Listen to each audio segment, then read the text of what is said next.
So usually my design process is deciding on what the theme of my design is about, and then work from there to basically designing like in sketch forms, to then continuing the process of sketching to then finally going on to the proper program and designing it in its full version.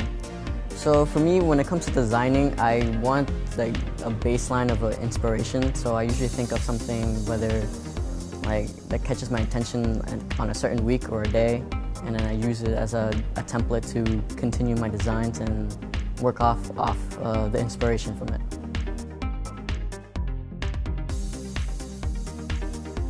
I think what tech has taught me is to always pursue more than what the regular standard is. You want to strive for more and be the best you could be.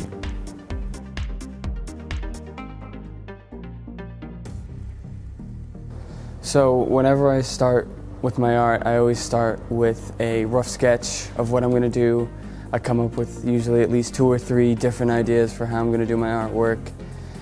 And then usually I'll think it over and try to figure out which one's going to be the best. I'll choose that one, and then I'll jump into whichever Adobe program that I need to use to get the job done.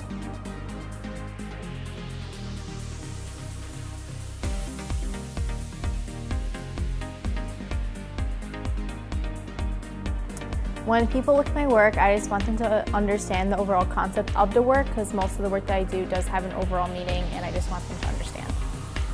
For the past 4 years, the one thing that I learned that will definitely serve me the most in life is how to take criticism and how to use it constructively, and not only to receive it, but to also give it. So for this piece of artwork, I was actually on Twitter the night before, and I kind of went off the rubric for this project because it was supposed to be a museum, but I saw something about like water pollution like the night before, so I decided to make my overall project about like water pollution and like how we shouldn't pollute.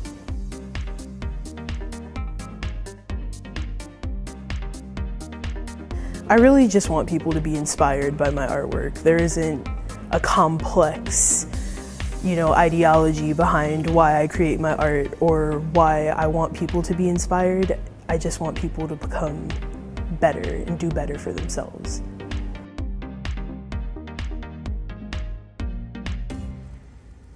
So my first step would be to sketch it out after research, and then, just get the ball rolling from there. I will take a picture of my sketch, then try to rebuild it, either on top of the original sketch or from scratch on the computer, and then work out my colors. So I would usually have a grayscale until the final colors are put together.